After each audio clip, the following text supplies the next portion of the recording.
I'm sure by now you are well aware of the benefits to your body that fitness gives when handling certain diseases. But are you aware of the latest studies that show now we can even fight the big C? I'm Garrett Williamson, and we're talking about combating cancer through exercise today on the Personal Edge Fitness Podcast. Welcome to the Personal Edge Fitness Podcast with Garrett Williamson. Health, wellness, exercise, nutrition, and a whole lot more.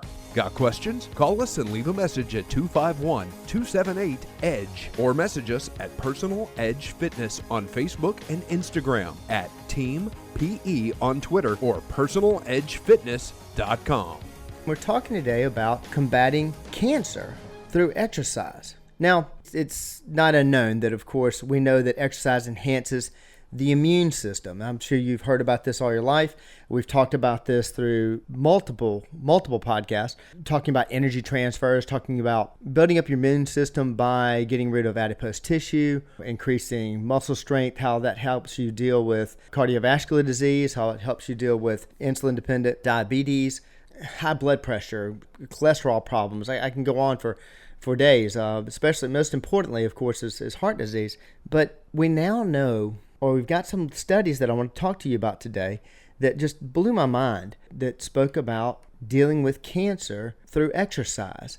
Now, I've had people reach out to me and talk to me about, Garrett, you're a personal trainer. Your Personal Edge Fitness Podcast, though it's set up and dedicated to dispelling the myths of health, fitness, and wellness, we expect a lot of, nuts and bolts about exercise in your podcast. And I promise you, I'm going to get back to more of that. But some of these studies that have come out, I just felt were too exciting to hold back on, to wait to do a podcast on. So I wanted to talk to you today about this particular one. Now, getting back to our subject matter, the immune system and how exercise helps that. So I'm going to give you a little bit of vocabulary here and a few definitions that we need to understand before I get into this rather complicated information that I'm going to try to break down as simply as I can so that it's a little easier to understand. But we'll start with the T cell. Now, this is something that I think for many of us came to light during the AIDS epidemic in the 80s.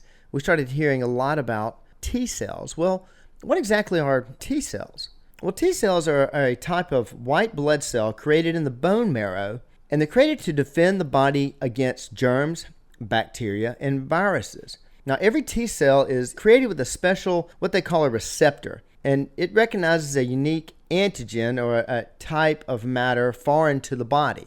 This is how it analyzes what should it attack, what should it not attack. And these T cells are something that are measured when somebody's combating certain diseases, because they want to make sure, of course, that T cell count is high because they want those white blood cells there to ward off these viruses. Now, when a foreign antigen is recognized, the T cell goes into action, either defending the body directly or activating other aspects of the immune system, kind of kicks other things into gear. I would say it's kind of your frontline defense against certain diseases. Now, according to the Harvard Medical School, researchers are still uncertain what activates the production of T cells. However, you can support your body's production of T cells by taking certain positive actions. And I bring that up because, of course, we're going to talk about the positive action of exercise. Now, as I stated earlier, we know that exercise boosts the immune system. Exercise is necessary for overall physical and mental health. I think that goes without saying. Regular aerobic exercises increase the body's ability to deliver and use oxygen. Oxygen equals energy, and it really does. It's the reason that when you're doing a sprint, you get out of breath. You're using a lot of energy, and therefore you're speeding up your cardiopulmonary system. Therefore, your body's craving oxygen. When you increase your ability to handle that energy, that oxygen, what have you, of course, your body becomes far more efficient, and it becomes stronger in many ways, and combating diseases is one of the ways. Physical exercise, prior to the studies that I'm about to talk to you today, the physical exercise has been shown to increase the T cells, or, as we call them, the immune cells in the body. And physical exercise boosts the immune system also by decreasing the stress hormones in the body. Now, if we can keep those stress hormones tamped down, stress hormones do a lot of damage to our body. If we can keep those reduced, of course, we're going to remain healthier. It's hard for me to talk about the subject of boosting the immune system or helping yourself through exercise or combating diseases without, of course, speaking about the most recent pandemic. And that's why the World Health Organization, I believe the National Institute of Health also submitted information about this, but down the line of immediate recommendations that the World Health Organization was making in March of 2020, besides, washing your hands, wearing a face covering, social distancing, not touching your face, one of the things that was overlooked quite a bit was they said, it was about the sixth one down, hey, maintain your exercise. And they know that when you become sedentary, you are more susceptible, more prone to disease, or prone to contracting viruses. This is why many people that are healthier that were infected with the virus did not succumb or were able to handle it a lot better, and that is because they were, of course, healthier. Their body is a stronger body and harder to attack, mainly because of all this positive tissue and oxygen usage, which was far more efficient. But most importantly, of course, through regular exercise, we're maintaining good level of T cells. Now, if the name Gretchen Reynolds seems somewhat familiar to you and you're a fan of the podcast, well, you'll know that I actually spoke about her very recently. I spoke about her in the last podcast that we did. She actually wrote an article about why running won't hurt your knees, and I like her research on that. I thought it was fantastic. And it happened to be that I was reading the New York Times and came across yet another fantastic article that had some fantastic information about combating cancer through exercise. And of course, as Gretchen Reynolds had written it again, so kudos to Gretchen Reynolds. Now, I'm looking forward to sharing this information with you. Before I do so, I want to tell you how to get in touch with the show if you have any questions. You are listening to the Personal Edge Fitness Podcast. You can reach me at my email address, which is Garrett, Garrett, at personaledgefitness.com. And personaledgefitness.com, that happens to be our website. You can contact us via that location. You can also contact us via Facebook, which is Personal Edge Fitness, or at our mobile location at 251-341-0927, or our Daphne location, which is 251-651-0927. Remember, not only do we train individuals at our location in Mobile and also on Eastern Shore, we train people in their homes, and we train people nationwide through our online program. So if there's any way we can help you out, or if you have any questions concerning the show or concerning anything relating to health, fitness, or wellness, please feel free to reach out to either me or any of our staff members. Every single one of our staff members possesses, at minimum, a bachelor's degree in the field of either exercise science, exercise physiology, kinesiology, sport medicine, or athletic training. And we would just love to hear from you. Now, I have I've held this up enough. Let's get to the new studies showing how exercise may fight cancer. Now, we already have a considerable amount of extremely compelling evidence that exercise alters our risk of developing or dying from malignancies. There was a large-scale epidemiological study, excuse me for spitting that word out, it has a lot of syllables in it, so there's a large-scale epidemiological study in 2016 showed that highly active people were found to be much less likely to develop 13 different types of cancer than people who rarely move. That's rather significant. I mean, you can almost stop the podcast there, that 13 different types of cancer. We've known since 2016 that you had a better chance of combating those or not getting them if you stayed healthy. On top of that, a review of past research released last year by one of my favorite certifying bodies, or my favorite certifying body, the American College of Sport Medicine. And side note on that, you hear a lot of different certifying agencies or agencies that seem to be related or are related to fitness and even do certifications. This is an unlicensed field, and so you pretty well can make any kind of anybody can call a certification, anybody can create a quote-unquote certifying body. But there are some that have been the gold standard and stand head and shoulders above the rest. American College of Sport Medicine is one of them. And of course, I happen to have my certification on top of my degrees as a health fitness instructor from the American College of Sport Medicine. They literally wrote the book on the field of exercise testing and design. But anyway, they did a review just last year, a review of past research, and concluded that regular exercise may reduce our risk of developing some cancers by as much as 69%. I mean, that's only leaving what, 21%? No, excuse me, 31. Wow, I can't do math today. 31% on the table. So I'd much rather have that 69% chance of lowering the risk of developing different cancers. The analysis also found that exercise may improve treatment outcomes and prolong life in people who already have cancer. And I've actually seen this in my practice. I've worked with several individuals that either had cancer or contracted cancer, and their treatments seemed to go much better. And we were told this by their oncologist, that their treatments went much better because they were in such good shape. And so we were very, very pleased with that.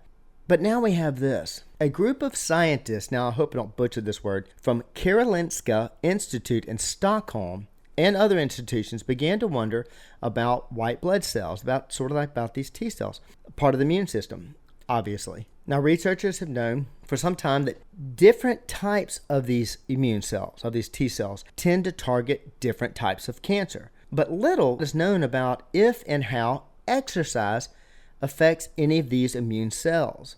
So that's what's so monumental, I think, about this study, is they started looking at how is exercise directly affecting these immune cells. They want to know if those changes might somehow be contributed to exercise's cancer blunting effects.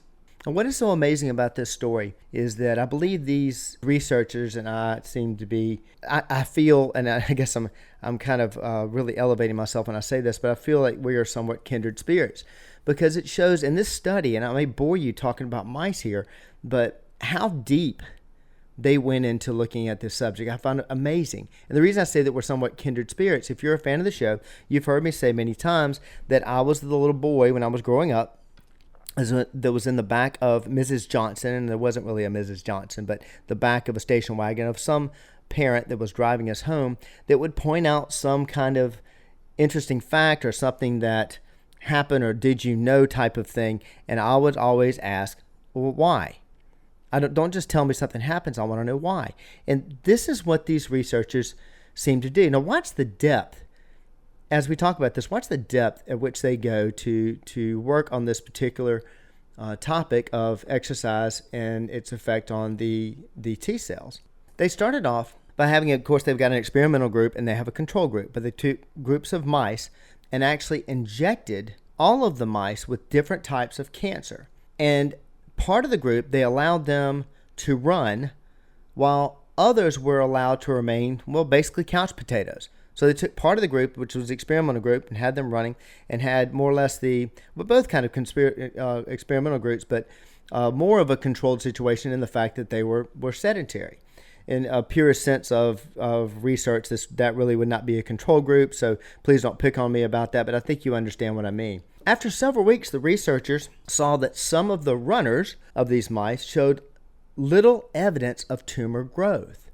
But even more promising, these active rodents had been inoculated with cancer cells that are known to be particularly vulnerable to a specific type of T cell or immune cell. This cell is known as a CD8 plus T cell, which tend to primarily to fight certain forms of breast cancer and other solid tumors. Comparatively, they noticed that they had pretty well normal growth of the tumors in the sedentary mice.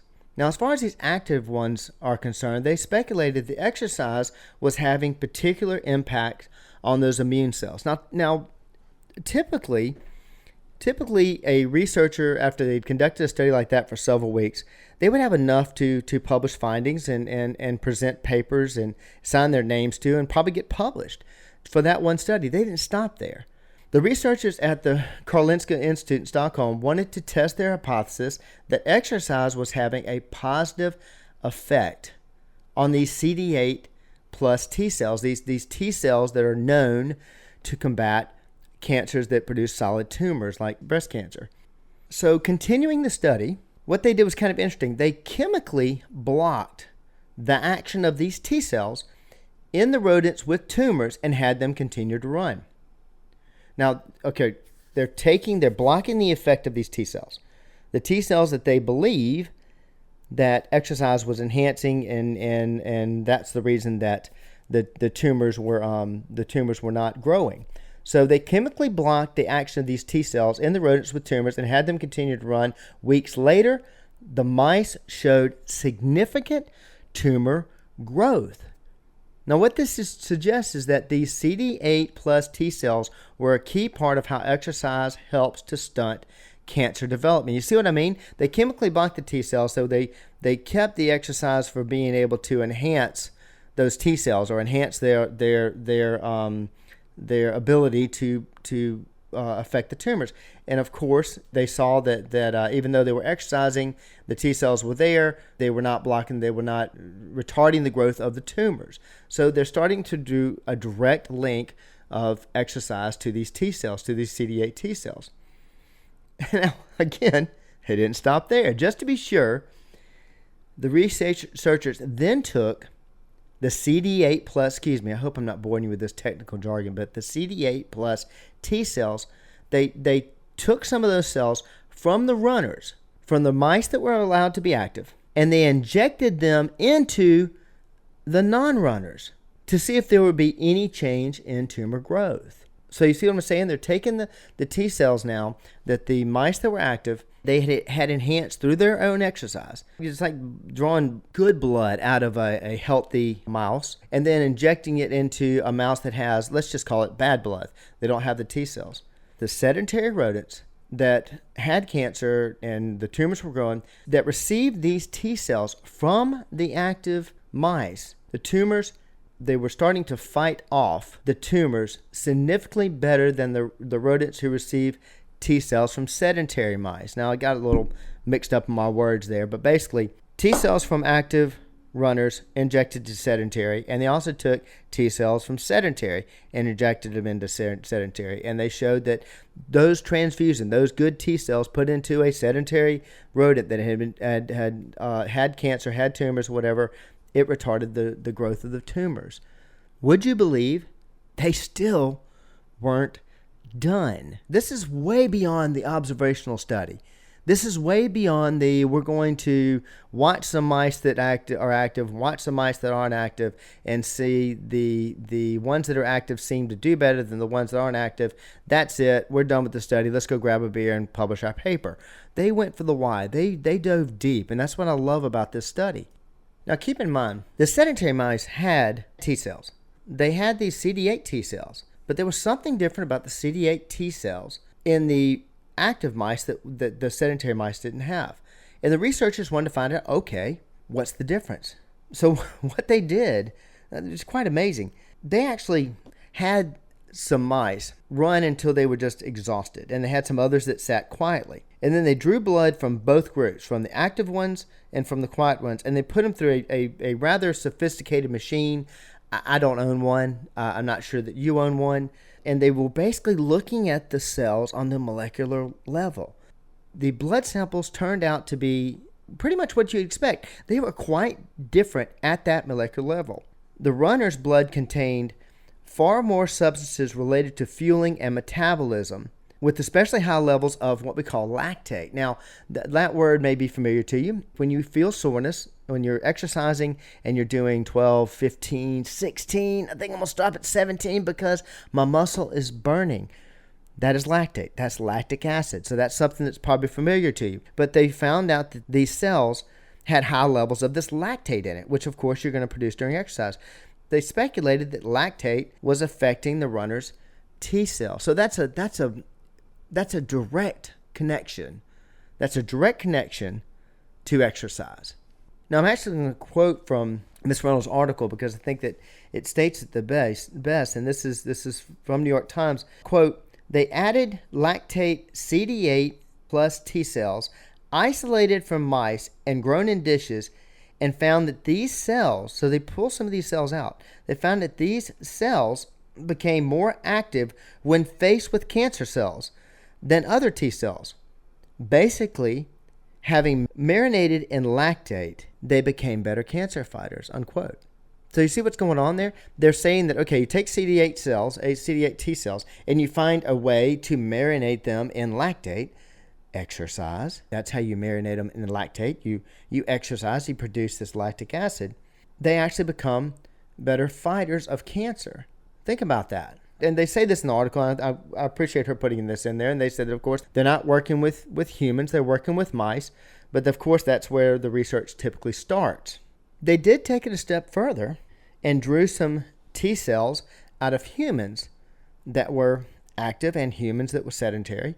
And they analyzed their T cells under that same sophisticated machine and looked at the molecular structure. And they did find that the ones that marinated in lactate did increase the CD8 T cells. And they noticed the same molecular change, that they had those same effects. Now, what they didn't do is they didn't inject humans with cancer and see if, all right, you've got these same CD8 T cells that are affected by exercise. They're affected the same way they are in the mice. They just don't know if all right, when faced with cancer in humans, will that make a difference? And of course, that would be a vastly different study and rather time consuming, because we don't want to inject humans with cancer. But I think I think it's pretty easy to draw. I don't think it's jumping the gun to draw a conclusion that we've really found something out here about exercise and the benefits of dealing with cancer. Okay, I'll get off of the CD8 T cells and all the different studies, because I think they finally got to the end of it, except the fact they do plan to explore more, and I'm so glad they are, because I think this is fascinating. But there's a bigger point here. As with the last podcast I did, we talked about whether or not damage to your knees and how you can damage to your knees through running and way you can actually protect them through exercise. This relates back to my series on alive aging. I think everything does, because that's basically my mantra, but we've proven it. The fountain of youth is water, protein, and exercise. And the one thing that seems to be holding us back from all of that is mindset. Now, it's not breaking down. I did say in the live aging that the 4 components of ability, which is what we attribute aging, decreased ability. The 4 components of ability, of course, fitness or exercise, nutrition, lifestyle, and then the most important, which is mindset. And that's where I think the bigger picture concerning this study and more studies that I'll talk about, that's the bigger picture. The bigger picture is, if we're coming out with studies, copious amounts of studies every year, it seems like almost every week, and we've been doing this through my entire career, through 30 years, that we're finding, hey, wait a second now. These things that we believe in the past that just happened, well, actually, no. If we're active, if we eat the protein, we maintain our water. If we do these things, we are actively in control. We're actively in control of what happens to us. Now, I'm not saying that we're causing cancer. I'm not saying that we're going to obliterate cancer through exercise. There's a lot more to study about that particular disease, but the belief that we are in control, that we can make a difference, that age and this degeneration does not happen to us. Well, this is yet another piece of evidence showing that we have far more control than we believe we did. And to draw the big picture to a close, what I'm saying is, why do we keep believing that we don't? Why do we inherently believe that, no matter what, tomorrow I'll be worse? Next year I'll be worse. I should fear 50. I should fear 60. Don't tell anybody I'm 70.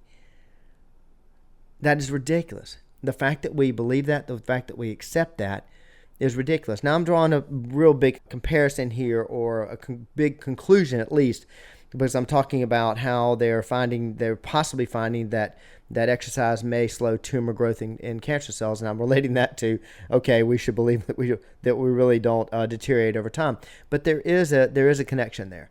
There is a connection showing that we can control certain things, showing that we year after year are getting closer and closer to proving what I am saying, versus what we blindly believe, and we really don't have proof for. We don't actually have proof that time alone is causing us to deteriorate. Nobody has proof of that. But yet we're proving more and more that we have ways of being in control of this, and therefore we have hope, therefore we should believe. I appreciate you listening to me drone on a little bit about this, and I hope you're as excited as I am about studies like this that show the benefits of exercise and maintaining your overall health. Combating tumor growth, cancer tumor growth, through exercise. Hey, one more way we try to sharpen your edge. Thank you so much for joining me today. Thanks for listening to the Personal Edge Fitness Podcast with Garrett Williamson. Subscribe now and be a part of the show by calling 251-278-EDGE or message us on Facebook and Instagram at Personal Edge Fitness or at Team PE on Twitter, and visit us at personaledgefitness.com.